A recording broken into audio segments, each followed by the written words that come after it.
nós falamos aí do primeiro bloco aí, de dispensas do Botafogo, mas também tem novidades, né? Não só aí o Vitor Braga foi embora pro 15 Piracicaba, o Fumaça também foi embora e o Natan, mas tem gente aí chegando ao Clube da Maravilha do Contorno, semana movimentada. Mas para falar melhor sobre isso aqui, eu converso a partir de agora com o Júlio Silva, muito boa tarde. Opa. E o nosso querido João Pedro Melo, também boa tarde, Júlio. Opa, prazer em estar aqui falando com você. Dispensas, modificações, é um pouco da pitada do sistema diário de trabalho. Exatamente, Mauri, boa tarde você, boa tarde João, boa tarde todo mundo que nos assiste na TV Correio. Começou a se movimentar o Botafogo, né? E o Diá já está começando a implantar o seu sistema aí, trazer jogadores que ele conhece, né? Alguns jogadores que ele conhece. Nesse caso, o Vitor, com a saída do Vitor Braga, né? Fala-se que houve um acordo entre o Botafogo e o 15 Piracicaba para o 15 ceder um jogador por empréstimo. E esse jogador que seria cedido por empréstimo é o atacante Matheus Anderson, de 28 anos, chega aí para reforçar o setor de ataque do Botafogo, né? Então, é importante que o Botafogo já comece a se movimentar para, quem sabe, melhorar um pouco mais a performance para atingir a classificação no Paraibano. Então aí, Matheus Anderson, primeiro confirmado aí pela diretoria do Botafogo, que chega aí ao Clube da Maravilha do Contorno. João, tem mais gente? Boa tarde, cara. Boa tarde, Amaury. Boa tarde, Júlio. Boa tarde para todo mundo que está ligado aqui no Correio Esporte.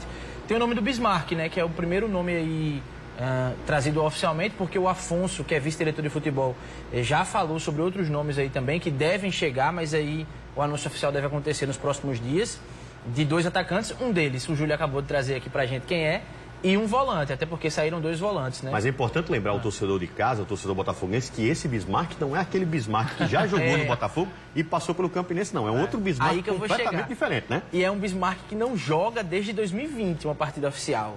Só para lembrar que a gente está em 2023, viu? Teve a pandemia aí no meio, fazendo as contas direitinho, ele já faz um tempo que ele não joga. Tem mais um pedaço, né? Pois é. O último time dele foi um time árabe, de nome difícil, mas é o Al-Qassida, alguma coisa desse tipo aí. A gente não vai arriscar aqui no árabe. Um time que gerou até um imbróglio com o Bismarck na hora de desfazer o contrato. O Bismarck, que é um cara que eu estava pesquisando quando vi o nome dele chegando, e vi que ele é um cara que o Hélio dos Anjos é um fã. E o Hélio dos Anjos tentou levá-lo quando era técnico do Náutico, tentou levá-lo quando era técnico da Ponte Preta, mas não conseguiu por conta desse imbróglio aí. Então é um cara que tinha mercado pelo menos em times aí de Série B também, Série C, e chega para reforçar o Botafogo. É um meio atacante parecido com o Renatinho, um cara que não é aquele tipo Vitor Braga que pensa mais o jogo, é um cara que arrasta a bola, que carrega. Vamos ver se ele vai conseguir ter, vigor, né, depois de tanto tempo sem jogar, para conseguir performar bem no Botafogo, que precisa desse reforço ali, né? Um cara que joga pelos lados também, ajudando o ataque, já que os pontas não vingaram. Fumaça é um dos que foi, né? Não sei se vocês concordam, o Bismarck, por exemplo, é um jogador que, como você bem falou aí, não joga aí há 3 temporadas, 3 anos, né? Então, os caras estão começando a chegar hoje, é quarta-feira. Digamos que só se apresenta lá para sexta. Não vai dar muito tempo para o jogador jogar na segunda-feira contra o CSP. O Botafogo não consegue um bom resultado contra o CSP. Então, é largar tudo e começar do zero para a Copa do Brasil e Série C? Eu acho que sim, o Botafogo corre um grande risco, realmente. O Botafogo não pode perder praticamente um jogo aí agora até esse final da primeira fase, se quiser garantir a classificação com uma certa tranquilidade, né? Se perder, realmente não tem mais o que fazer e se planejar para a Série C, que é um campeonato muito mais longo, muito mais difícil, com um nível bem maior do que o Campeonato Paraibano. Então, a diretoria tem que ter em mente realmente isso, para que realmente não chegue lá para a Série C para brigar para cair, né? Porque a realidade hoje do Botafogo é essa, brigar para não cair na Série C. E aí, Júlio? João? É isso, o Botafogo chega numa fase que me lembra muito quando a gente analisava o Campinense na Série C.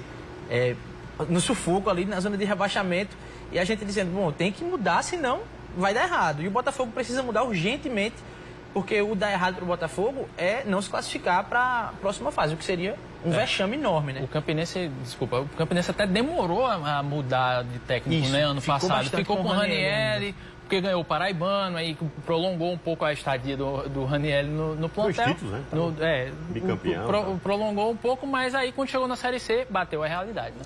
Amaury, me permita mudar um pouquinho de assunto. Eu sei que você vai falar daqui a pouco sobre isso, mas... Eu também dei uma pescada agora. Já tô ansioso aqui. O torcedor de carro também tá...